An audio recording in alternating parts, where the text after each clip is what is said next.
Trong bài học ngày hôm nay thì mình sẽ giới thiệu với các bạn phần mềm Illustrator và làm việc với lại file.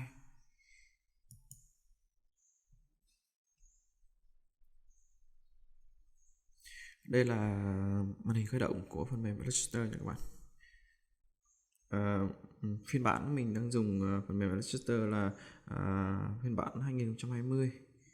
Đây là một phiên bản mới nhất của hãng Adobe. Đây, các bạn nhìn thấy đây là cái giao diện khởi động của phần mềm Illustrator.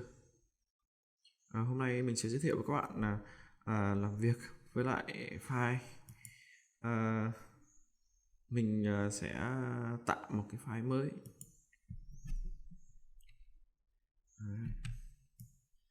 Trong cái bảng này thì các bạn lưu ý cho mình các cái tab, ví dụ như là mobile có các cái template sẵn được Adobe thiết kế cho các bạn chọn các cái template cho các cái ứng dụng trên các cái thiết bị như iPhone, iPad, rồi Surface, Samsung vân vân. Bên web thì các cái giao diện kích thước, ví dụ như đây có một kích thước phổ biến dùng cho các cái thiết kế web. Đấy, kích thước này là 1366 x 768 pixel. Các cái kích thước dành cho in ấn, các cái kích thước dành cho phim và video. Đấy, và thiết kế dành cho cái minh họa, Ars và Illustration. Rất nhiều các bạn postcard, poster, vân vân, các khổ giấy như A3, A4, B5, vân vân, rất là nhiều. Ở trong cái khung này thì mình chỉ cần lưu ý với các bạn các cái thông số cơ bản. Ví dụ như đây là tên file, ví dụ như đây trong tên file, kích thước file, kích thước gồm có chiều rộng và chiều cao. Đấy, đây là cái đơn vị đo dành cho cái file của bạn.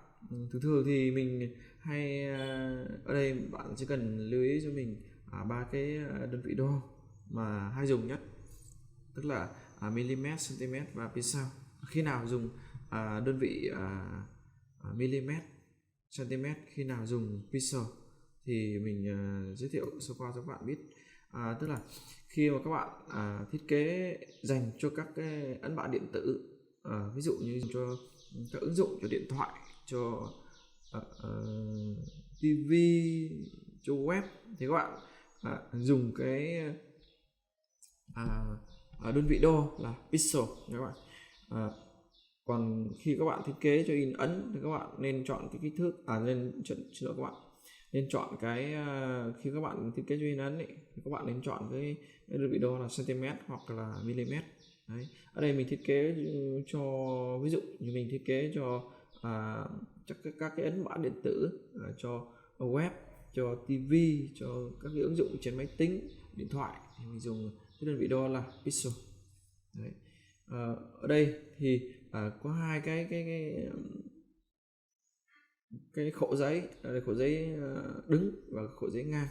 Đấy, đây là cái bản vẽ nha các bạn. Số lượng bản vẽ, ví dụ như bạn chọn một cái bản vẽ thì các bạn chọn số 1, Artboard là bản vẽ nhé. Còn ví dụ bạn có hai cái thiết kế hai cái bản vẽ thì bạn chọn số 2. Đấy, ví dụ đây mình chỉ cần một thôi thì mình chọn một. Đấy, cái list này thì các bạn nếu các bạn đã từng làm quen với Word hoặc là các cái in ấn thì các bạn thấy được là làm quen với nó là rất là nhiều. Ví dụ như ở đây mình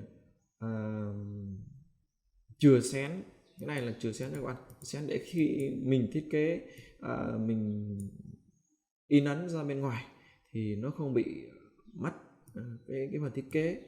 Ở đây mình không chọn, các bạn có thể chọn nhé, chọn từng cái một. Ví dụ đây mình nhập số 5, số 4, đấy, số 7, số 3, tức là nó độc lập nha các bạn. Khi các bạn stick vào cái link này thì tự động nó sẽ lấy cái ban đầu mà bạn gõ kích thước ban đầu bạn gõ vào, tức là top phía trên, bottom phía dưới, left bên trái và right bên phải. Ví dụ bây giờ mình gõ chọn một kích thước nào đấy trong bất kỳ 4 cái kích thước này, ví dụ như mình chọn right là 3 thì tất cả đều tự động chuyển sang 3 hết. Trong cái thẻ Advanced Option thì các bạn lưu ý cho mình cái thông tin của Color Mode. Cái này rất là quan trọng các bạn. Color Mode thì nó chỉ là cái hệ màu đấy. Như lúc nãy mình đã nói thì nếu như các bạn nào thiết kế cho các cái ấn bản điện tử dành cho mobile, TV, web, trên các màn hình máy vi tính thì các bạn chọn cái hệ màu RGB đấy. Còn khi các bạn thiết kế cho in ấn thì các bạn chọn cho mình là semi-k color đấy. Ở đây mình thiết kế ấn bản điện tử, mình sẽ chọn RGB đấy. Cái độ phân giải, về cái độ phân giải thì các bạn biết là khi mình các cái độ phân giải càng cao thì các bạn cho cái thiết kế của bạn càng chi tiết càng đẹp, nhưng mà không phải khi nào các bạn cũng nên dùng cái độ chi tiết và đẹp. Thì để thiết kế cho ấn bản điện tử thì các bạn chỉ nên dùng cái độ phân giải từ 72 đến 100 dpi thôi. Lý do là vì sao ạ? Tại vì khi mà các bạn thiết kế cho các ấn bản điện tử thì ví dụ như thiết kế web chẳng hạn, thì các bạn lướt web các bạn cần cái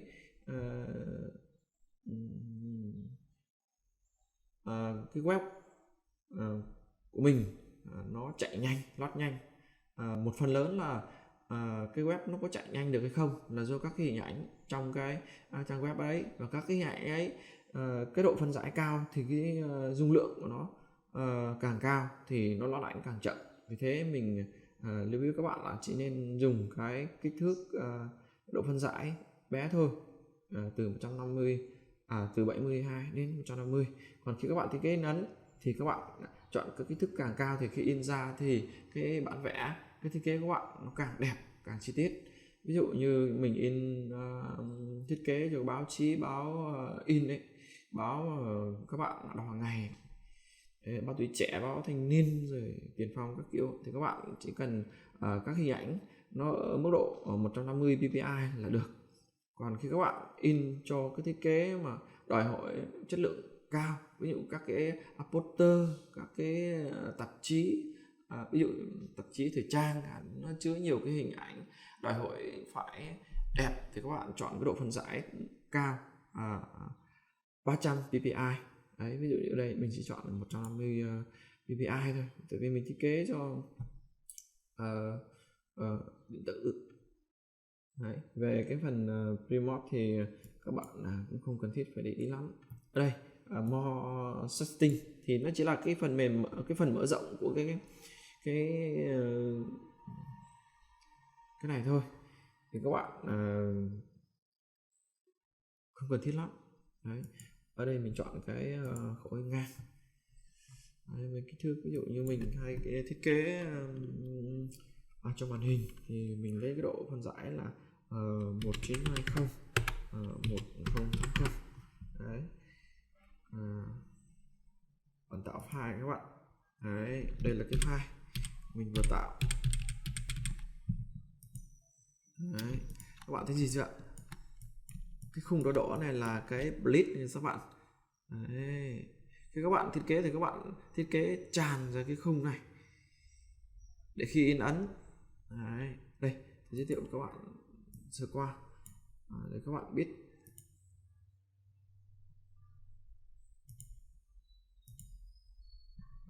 Tức là cái kích thước của cái artboard này, kích thước nhá các bạn nhìn thấy gì ạ? Kích thước của cái artboard này, tức là cái bản vẽ màu trắng, các bạn nhìn thấy chưa, là 1920 1080 đấy. Nó sẽ cộng, nó phải cộng cái bleed này, các bạn thấy không ạ? Bây giờ mình cho về số 0 đi đấy, ví dụ như thế. Cái bleed này là cái phần mà cộng thêm một pixel nữa để mình thiết kế tràn ra cái khung đỏ đỏ này khi mà mình đưa đi ấn thì họ xén hết cái phần trắng này thôi, thì bạn sẽ không mất nội dung, không mất các cái phần hình ảnh. Đấy, bây giờ mình sẽ bỏ cái split này đi, tại vì về các bạn mình không thiết kế join ấn nên mình không cần. Đấy, các bạn thấy gì chưa? Đấy là cách tạo một cái file mới các bạn. Bây giờ mình sẽ hướng dẫn các bạn lưu một cái file. Đấy, lưu một file thì các bạn chỉ cần, nếu mà bạn chưa lưu file thì các bạn chỉ cần bấm share là phím tắt là Ctrl S, là nó sẽ tự động hiện cái bảng cho các bạn lưu. Ví dụ như bây giờ mình tạo một cái file mới này các bạn. Đây. Bây giờ ví dụ mình lưu file này luôn. Này, mình lưu file giới thiệu chẳng hạn. Bên trong đây cái hộp file name thì các bạn đặt tên giới thiệu.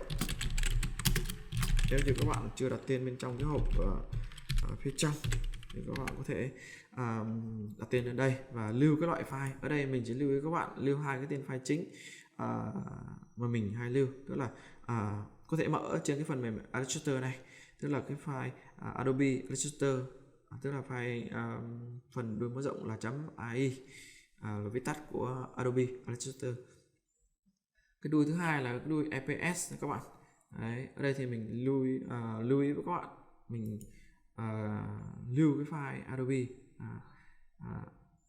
Illustrator. Bấm lưu. Rồi, khi các bạn bấm lưu thì nó sẽ hiện ra một cái bảng. Cái bảng này bạn chỉ cần lưu với mình một cái thông tin thôi. Một cái thông tin tức là ở đây có một cái hộp thoại version. Thì cái hộp thoại version này nó có những cái gì? Tại sao phải lưu ý về cái hộp thoại version này? Thì cái hộp thoại version này thì nó sẽ có một cái cửa sổ xuống và các bạn sẽ nhìn thấy tất cả các cái thông tin, các cái phiên bản trước, cái phiên bản cũ của Adobe Illustrator. Đấy. Hiện tại thì cái phiên bản mới nhất là cái phiên bản Illustrator CC 2020 nha các bạn. Illustrator 2020. Đấy, các bạn nhìn thấy gì chưa? Mình đang có cái phiên bản Illustrator 2020 và để mở trên, mình lưu với các bạn là nếu các bạn lưu cái phiên bản mới nhất này thì các bạn chỉ có thể mở trên cái máy của bạn mà chứa cái phiên bản Illustrator 2020 thôi. Còn nếu như các bạn lưu cái file Illustrator 2020 và các bạn lại cài một cái phiên bản khác thấp hơn, ví dụ như Illustrator CS3, CS4, CS5, CS6 hoặc là cái phiên bản cũ hơn, thì các bạn sẽ không mở cái file mà các bạn lưu lên được. Một cái đáng lưu ý nữa là thường là mình chỉ lưu cái Illustrator 2010 thôi. Đấy, xin lỗi các bạn, mình sẽ lưu cái phiên bản Illustrator version 10 thôi. Để làm gì ạ? Để hầu như trên các cái máy đều cài phiên bản thấp để có thể mở được cái tài liệu của các bạn. Đấy, hoặc là một cái lưu ý nữa mà mình trong quá trình làm thì ví dụ như các bạn thiết kế trên cái máy của bạn là Illustrator 2020, nhưng mà khi đến cái tiệm in ấn thì họ chỉ cài cái phiên bản thấp thôi, Illustrator 10, thì các bạn sẽ không mở được cái file in ấn lên. Đấy, do đó vì sao các bạn nên lưu cái phiên bản thấp thôi để có thể mở trên các cái máy có cài các cái phiên bản thấp hơn. Đấy, ở đây mình cài phiên bản 10 nhé. Ở đây tại sao nó được có một dấu chấm than? Tại vì nó cảnh báo cho các bạn là khi các bạn thiết kế trên cái phiên bản 2020 và có những cái cải tiến mới mà những phiên bản cũ trước đấy không có, thì các bạn vẽ trên cái file thiết kế 2020 mà khi mở trên cái phiên bản Illustrator 10 thì nó sẽ không mở file lên được. Xin lỗi các bạn, nó sẽ không mở các cái tính năng một cái cải tiến mà các bạn đã từng thiết kế trên cái file này. Đấy, thì cái này thì hôm sau mình sẽ có một vài cái thủ thuật để giúp các bạn, một vài cái mẹo giúp các bạn có thể mở các cái file cũ và mở cái file mới có chứa cái thiết kế mà có dùng các cái công cụ mới, có thể mở trên cái phiên bản cũ. Đấy, bây giờ tôi lưu file. Đấy, các bạn nhìn thấy gì chưa? Ở đây cái file nó sẽ chứa các cái thông tin gì ạ? Tên là giới thiệu, cái đuôi là đuôi AI, và cái hệ màu RGB, và nó chạy trên cái card rời. Đấy, nó không chạy trên CPU nha các bạn. Đây các bạn nhìn thấy, ví dụ như tôi chạy trên CPU này. Đấy, nó chạy trên card rời GPU. Đấy, thì ở đây mình giới thiệu với các bạn. Đấy, ở đây còn rất nhiều cái mỡ khác, ví dụ như mở một cái template đã có sẵn. Khi các bạn mở cái template này lên, các bạn chỉ cần vẽ vào vẽ cái nội dung trên cái template đấy thôi. Ví dụ ở đây mình vẽ một cái bông hoa chẳng hạn. Đấy, đây có một cái khung thiết kế sẵn cho các bạn chỉ cần thiết kế vào đây thôi. Đấy. Đấy. Ví dụ bây giờ mình vẽ một bông hoa, ví dụ như thế. Đấy, thì các bạn hoàn toàn có thể là tạo một cái file, một cái template thiết kế đã có sẵn. Đấy, ở đây mình sẽ có một cái gì đó mở open, tức là mở một cái file mà mình đã lưu sẵn. Các bạn mở một cái file mà các bạn đã vẽ rồi. Ở đây mình có cái file Authun mình đã lưu. Đấy, mình mở lên và mình làm tiếp. Đấy, các bạn, cái file này hôm trước mình đã làm rồi thì hôm nay mình làm tiếp. Ví dụ mình sửa như này, bây giờ mình lưu. Đấy, lưu thì gì ạ? Hôm trước mình lưu cái file Authun. Đấy, mình cái lưu ở file Authun, nhưng mà ở cái phiên bản Illustrator 10 nên bây giờ mở trên phiên bản mới nó hỏi là bạn có convert nó hay không. Đấy, hoặc là nếu các bạn lưu trên cái file 2020 như tôi lưu hồi nãy, ví dụ như thế đây, tôi lưu cái phiên bản 2020 cho các bạn thấy sự khác biệt giữa phiên bản 2020 và 2010. Đây tôi sẽ tắt file này đi, và bây giờ tôi mở cái file đã lưu cái phiên bản 2020 cho các bạn thấy. Các bạn thấy gì không? Nó sẽ không hiện cái bảng convert lên nữa. Và bây giờ vào cái nhìn các bạn nhìn này. Đây, bây giờ tôi lưu cái phiên bản 2010 thì nó sẽ hiện cái bảng kia lên.